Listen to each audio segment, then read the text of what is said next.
Kebakaran menghanguskan gudang penyimpanan kertas.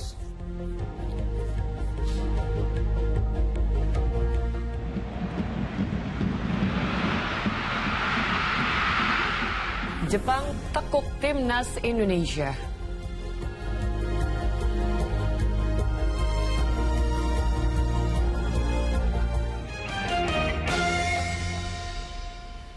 Halo, selamat pagi. Senang sekali saya Sheila Purnama. Dan saya Asran Syadi kembali menjumpai dalam Fokus Pagi, kali ini hari Sabtu 16 November 2024. Kami hadir dengan rangkaian informasi dan peristiwa terbaru yang berhasil dihimpun tim redaksi kami hingga dini hari tadi. Inilah Fokus Pagi selengkapnya. Pemirsa, gudang penyimpanan kertas dinding di Muara Baru, Jakarta Utara terbakar. Lokasi kebakaran yang berdekatan dengan permukiman padat membuat warga khawatir api menjalar ke rumah mereka.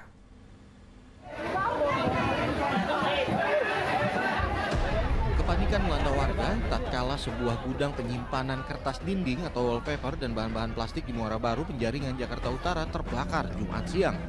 Sejumlah orang berusaha memindahkan barang-barang mereka agar tidak dimakan api. Lokasi kebakaran yang berdekatan dengan permukiman padat membuat warga panik lantaran api membesar dengan cepat. Warga khawatir kebakaran akan menjalar ke bangunan yang berada di sekitar gudang, sehingga berusaha memadamkan api dengan alat seadanya. Banyaknya bahan yang mudah terbakar di dalam gudang membuat api sulit dipadamkan. Sejumlah warga melihat awalnya api berasal dari bagian tengah gudang yang kemudian menyambar ke seluruh isi gudang. Dugaannya tadi diinformasikan bahwasanya ada pengelasan, ada pekerjaan di lantai atas, ada pengelasan pembuatan rak-rak. Namun dari pihak pemilik ya belum diketahui apakah penyebabnya dari las itu atau dari konsleting listrik lainnya. Tidak ada korban jiwa dalam peristiwa itu. Setelah pendinginan lokasi kejadian, polisi melakukan penyelidikan untuk mengungkap penyebab kebakaran. Aropa Supandi melaporkan dari Jakarta. Timnas sepak bola Indonesia kalah telak dari tim Jepang dengan skor 0-4. Dengan hasil ini, Timnas Indonesia berada di peringkat terakhir klasemen grup C.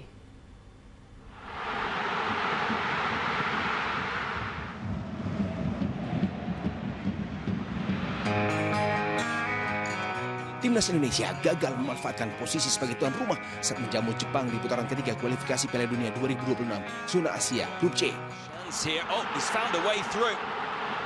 Indonesia sempat mendapat peluang emas di menit awal lewat Ragnar Oratmangun. Namun peluang gol ditepis Zion Suzuki. Tim Garuda justru menutup babak pertama dengan kebobolan 2 gol dari gol Koki Ogawa dan Takumi Minamino.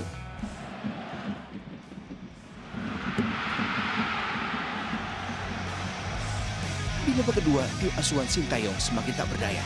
Tim Samurai Biru lagi-lagi menambah 2 gol lewat sontekan Hidemasa Morita dan sepakan keras Yukinari Sugawara.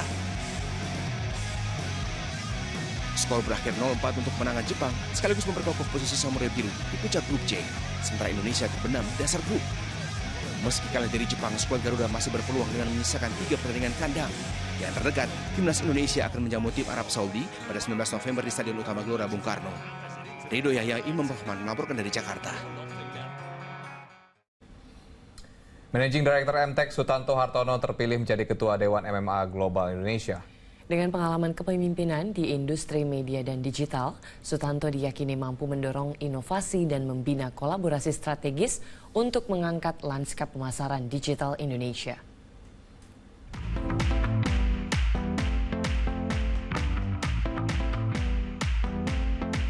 MMA Global Indonesia, sebuah asosiasi perdagangan, pemasaran, dan periklanan terkemuka, kembali mengadakan forum tahunan MMA Impact 2024, The Future of Modern Marketing.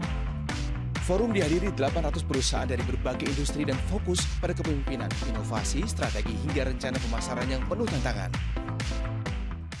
How do we look forward in 2025? The growth mindset, the success, the kind of angle, North Star-nya itu akan seperti apa? Definitely brands dan organizations di Indonesia harus benar-benar memahami sentimen customer behavior-nya. Pada forum ini, Managing Director MTEK Sutanto Hartono diangkat sebagai Ketua Dewan MMA Global Indonesia yang baru. Sosok Sutanto diyakini bisa mendorong inovasi dan membina kolaborasi strategis untuk mengangkat lanskap pemasaran digital Indonesia. perubahan knowledge, teknologi, machine learning atau apapun itu demikian luar biasa. Nah, kita berharap bisa membawa resources yang kita share kepada seluruh member daripada MMA Global Indonesia. Nah, kedua, kita tadi berharap ini menjadikan sumber inspirasi. Nah, salah satunya Smarties Award yang kita nanti akan announce. Tahun ini kita mendapatkan partisipasi 130 perusahaan, 799 entry, merupakan record breaking.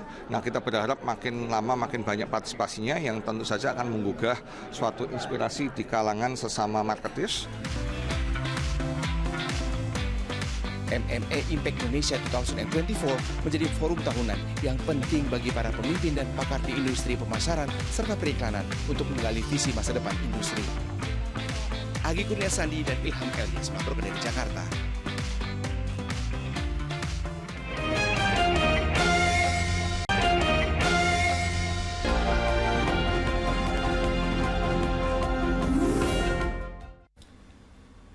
Anda kembali Fokus Pagi pemirsa, jika sebelumnya kami menghadirkan belak-belakan bersama calon gubernur Jakarta nomor urut 1 dan 2, kali ini giliran Cagup Jakarta nomor urut 3 Pramono Anung. Pramono belak-belakan ingin menjadikan Jakarta sebagai kota global berkeadilan. Mohon doanya ya. Amin. Untuk Jumantik segala. Itu dia Pak, kalau bisa Jumantik Sonora ditinggikan. Ya, 2 kali Mudah-mudahan aja Bapak pilih ya Pak ya. Benar nih Pak ya. Insya Allah saya akan selesaikan. Halo pemirsa, jumpa lagi bersama saya Sheila Purnama dan Zulfikar lagi. Nah, kalau kita berdua muncul nih artinya akan melakukan wawancara spesial nih ya. betul, hari ini kita akan wawancara dengan Apa sih Sil? 3 orang maksudnya? satu wawancaranya Mam. Oh begini? Nomor urutnya yang 3. Oh tahu nih, calon gubernur Jakarta nomor urut 03. Pramono Anung. Dan hari ini kita akan mengikuti agenda Mas Pram untuk belusukan di daerah Kuitang. Langsung aja, let's go. Anak Cipete.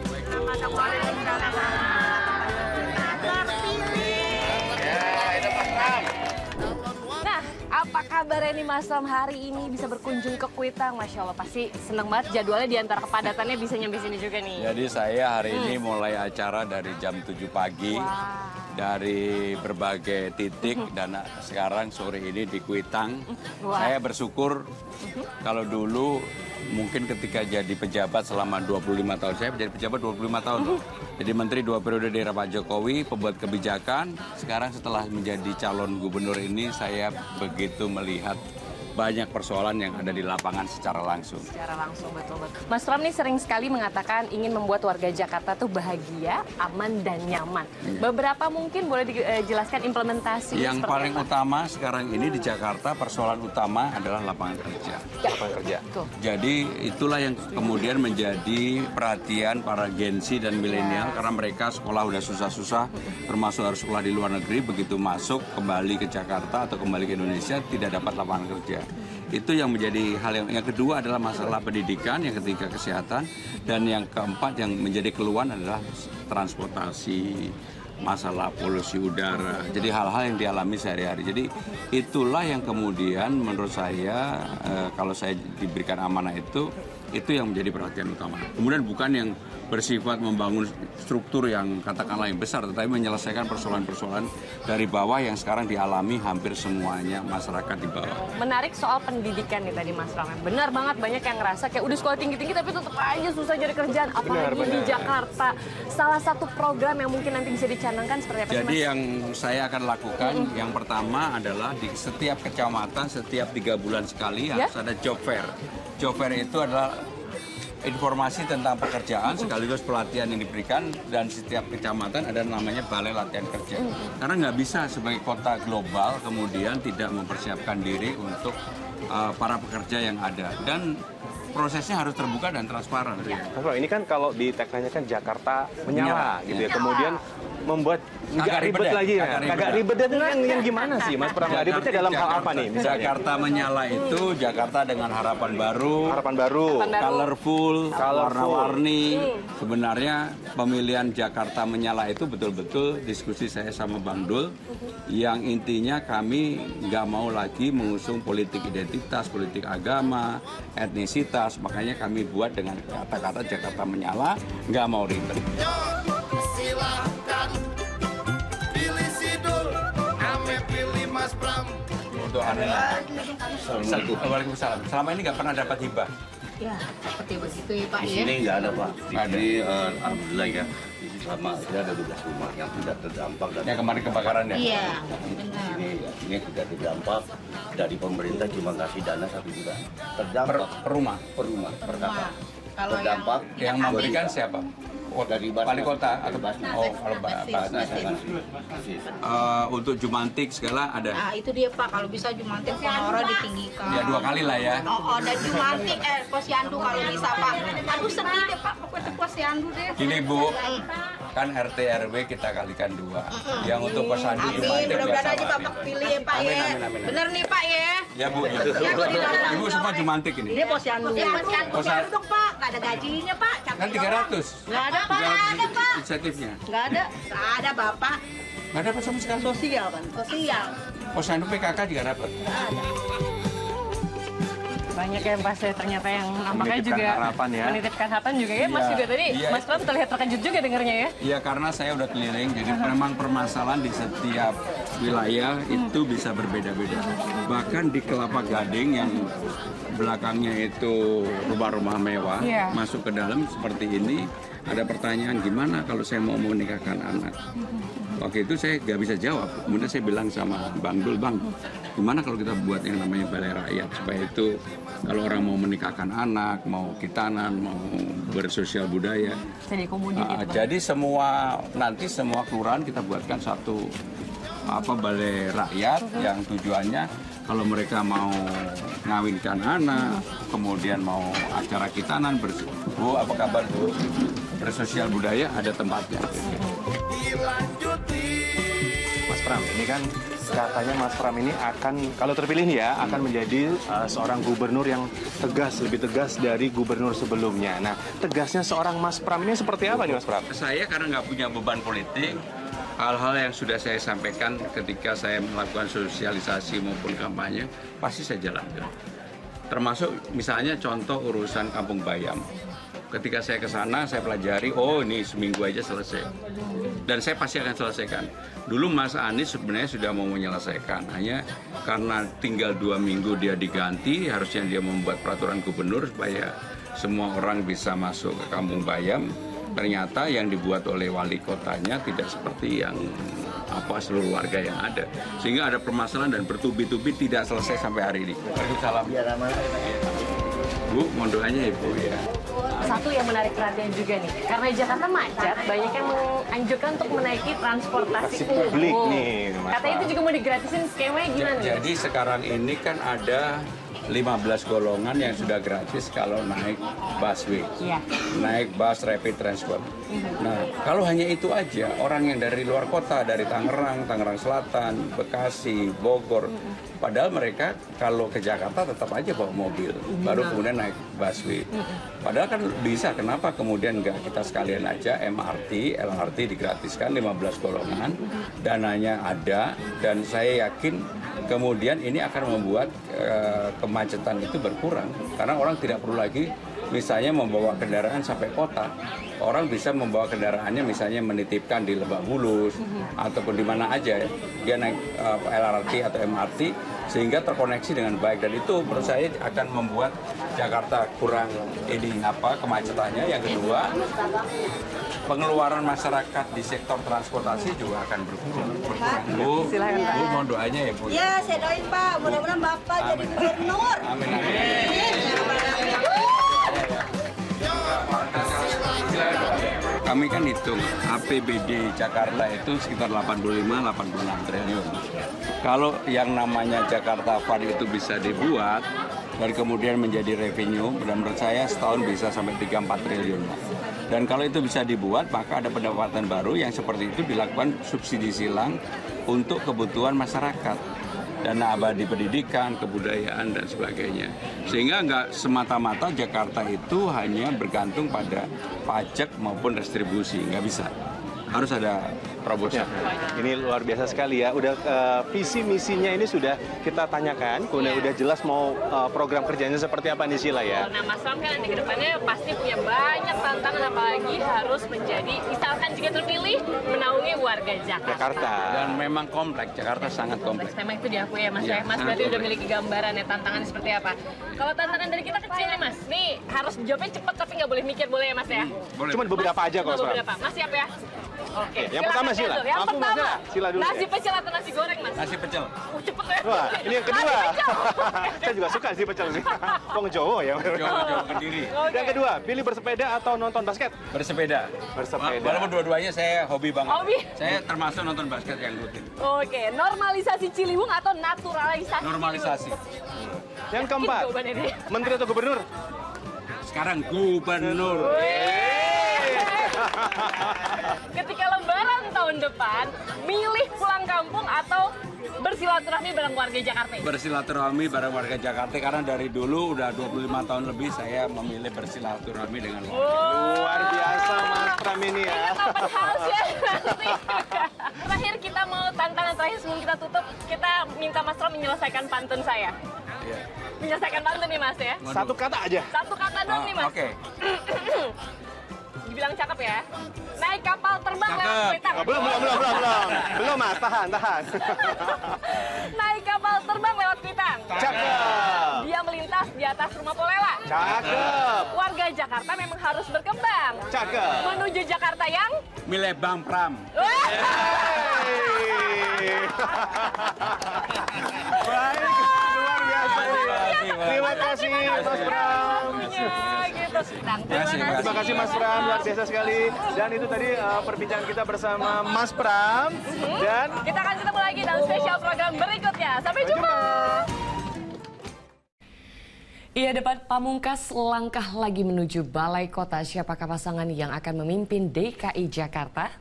Saksikan debat ketiga calon gubernur dan calon wakil gubernur DKI Jakarta tahun pemilihan 2024, Minggu 17 November pukul 18.00 waktu Indonesia Barat, live di Indosiar dan juga video.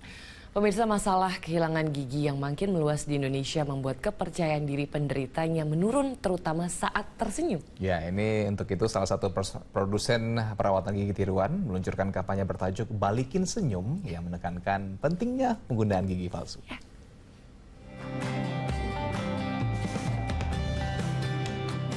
Jumlah penderita gangguan kesehatan kehilangan gigi di Indonesia ternyata tergolong tinggi. Meski begitu, penggunaan gigi tiruan atau palsu bagi penderitanya masih sangat rendah. Salah satu faktornya adalah keterbatasan akses terutama dari segi biaya maupun informasi yang membuat sebagian penderita tidak menggunakan gigi tiruan. Kondisi kehilangan gigi telah menyebabkan penderita mengalami kesulitan saat menikmati makanan favorit. Selain itu juga menurunkan rasa percaya diri terutama saat tersenyum. Memahami kondisi tersebut, Haleon Indonesia melalui Poliden berupaya membalikkan senyum para penderita kehilangan gigi dengan mengkampanyekan pentingnya penggunaan gigi tiruan sekaligus cara merawat gigi palsu yang baik dan benar. Kampanye Balikin Senyum merupakan salah satu upaya untuk mendorong pentingnya menjaga kesehatan gigi dan mulut. But I think this campaign also will allow us to realize that all of us, wherever we are, in whatever capacity, we can actually influence the turnout of oral health care inclusivity and access. We can do something within our own means to contribute to this cause. Agar program ini berjalan sukses, kampanye Balikin Senyum Poliden dilakukan dengan bekerja sama bersama sejumlah pihak, di antaranya akademisi Fakultas Kedokteran, apotik, pemerintah daerah, hingga Ikatan Prostodontia Indonesia. Selain itu, Poliden juga turut bekerja sama dengan lembaga sosial yang membuka donasi untuk memberikan bantuan gigi tiruan kepada masyarakat yang membutuhkan. Nasrul Nasi melaporkan dari Yogyakarta. Menyambut ulang tahun ke-9 Yayasan Pudi Amal Peduli Kasih, SCTV Indosiar menggelar YPP Award 2024. YPP memberikan penghargaan kepada para mitra yang sudah bekerja sama menyalurkan bantuan kepada masyarakat yang membutuhkan.